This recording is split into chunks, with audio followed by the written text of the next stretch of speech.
coming to Sri Lanka, I was on this plane with a drunk pilot. You probably heard of it, from Frankfurt. Oh. Yes. But I didn't make it, so I'm happy. Probably it was the oil lamp that worked its charm, so I made it. I'm still alive. And thank you very much for having me. And waiting for all lunch for this presentation. So I wanted to give a brief presentation on something I've been working on for many years. Actually, I started working on at Oxford when I was at Munich Business School and wrote my master thesis on. And it's a simple question. Imagine a violin player, probably one of the greatest violin players of all time, played in a metro station during rush hour. Thousands of people passing by, but nobody knows it's him. What do you think would happen? Would people stop? Would he become rich within an hour? Would there be mass panic because he's so good? Well, this actually happened, and it was done with none other than this gentleman, Joshua Bell, in his 30s. And when he was 4 years old, he was already starting to play the violin with some rubber strings. When he was 17, he filled Carnegie Hall as a soloist. He played with London Symphony Orchestra. He got every prize you can imagine, the Grammy, even the Oscar, because he played for the movie The Red Violin, he played the violin. Only a street musician, he never did. So, on this day, a few years ago, in Washington, D.C., L'Enfant Plaza Station, there he went. Of course, nobody knew it was him. He had a baseball hat on. Went there with his violin. It was not any violin, it was a Stradivari worth $4 million, made by the master in 1713 in his golden era. And he started to play. Actually, I have the movie clip of that incident. Watch here. So he starts.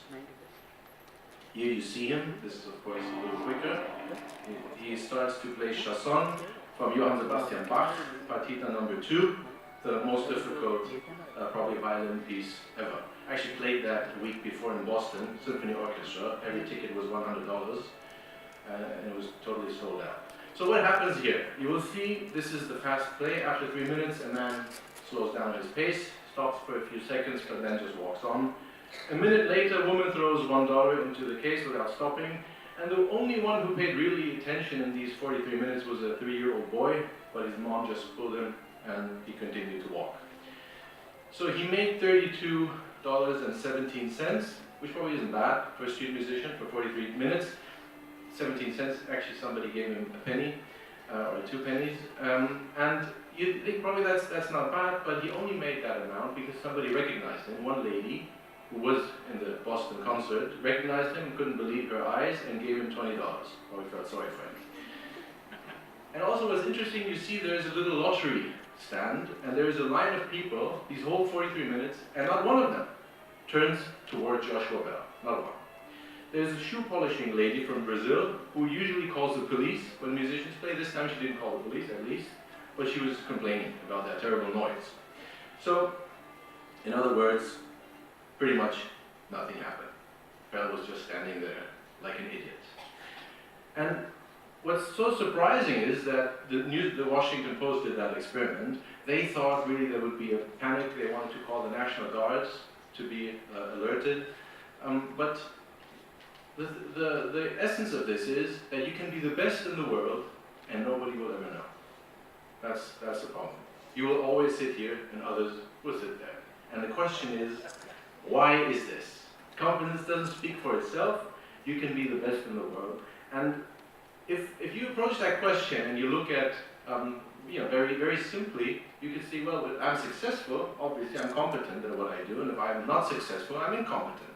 But then if you look at this, look at lawyers, for example. We don't rate lawyers based on their success rate. We don't know how many % of cases they won, right? There are other factors. A lawyer can win a case, and we can still think he's terrible. Or he can lose it, we can still think, well, he was very good, it just was impossible. Same with a doctor. You don't say, well, he's a great doctor because all his patients are cured. No. So that's not the way it is. Or even politicians. Some politicians are very popular, some are not, even though they're unpopular, even though the country's doing really well. I'm from Germany, Merkel. Germany's doing really well in Europe, but people don't like her a lot, and you wonder why. So it's very hard to actually link success or failure to competence because there's so many other factors. Also a consultant, the price strategy can be good or can be bad, but you will it's so hard to differentiate. I'll give you one example. AT&T in 1983 came to McKinsey & Company. Obviously, you all know these two companies. AT&T, giant telecommunications giant from the US, American Telecom and Telegraph Company. And McKinsey & Company in 1983, they asked McKinsey, please make a prediction. By the year 2000, how many people in the United States will use a mobile phone? So, McKinsey & Company came with consultants and principals and principal associates and whatever, and they made a very clear prediction, less than 1 million cell phones by the year 2000. Well, the prediction was wrong, I can tell you that much. By the year 2000, the reality was 81. So they were off quite a lot.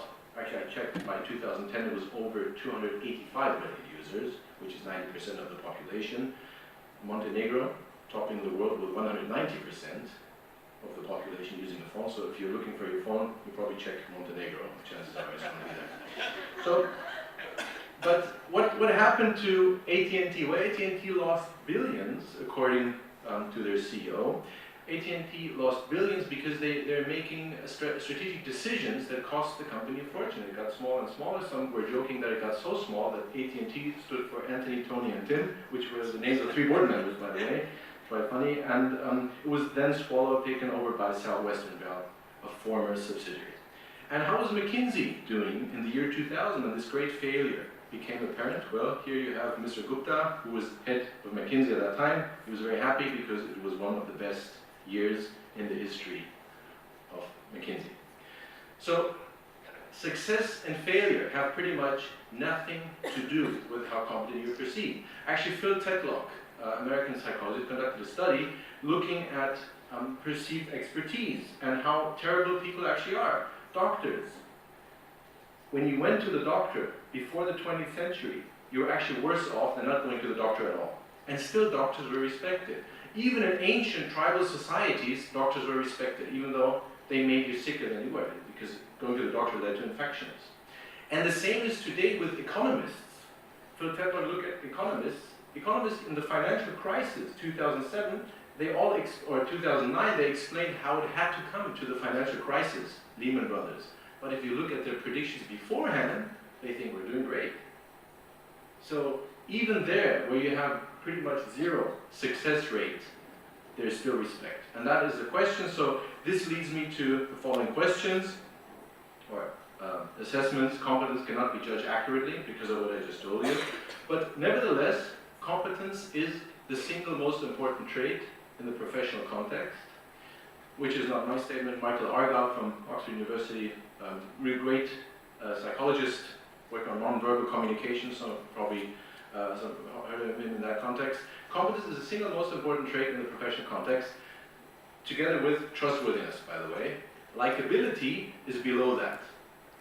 So you can imagine, because usually the handbooks on how to make a good impression, it's the same. Being competent, being liked, it's not the same. You can imagine you're almost in jail because something bad happened. You could imagine calling a lawyer who you don't like, but who is just the best, right? So likability and competence are 2 different things. So competence is the single most important trait in the professional context. And I come to this conclusion that it's not that much the actual, but the perceived competence that counts. And if you look at this, this explains a lot. If you look at your dentist, you have a good dentist, probably have a good dentist, right? But you know nothing about dentistry. So there's a little disco effect to wake you up after lunch. I hope it works. So, you think I have a good dentist, but you don't know because you know nothing about medicine, about that sort of medicine, but still you think. So this is basically what my research starts with, to totally understand that there's an actual competence and there's a perceived competence. And these things have very little to do with each other. Sometimes they have something to do with each other, but mostly they don't. And that's what I'm working on. So basically I'm looking at its attributional theory, impression management. How do you make people believe that you are the best in your field? And this, of course, is of great importance to lawyers, to consultants, to bankers, because they're selling the invisible. So that's what my research is about. I don't have a lot of time. I would like to show you more insights into what what people actually look at to think, wow, this person is competent or incompetent. But I thank you very much for your attention, and I'm happy to answer your questions.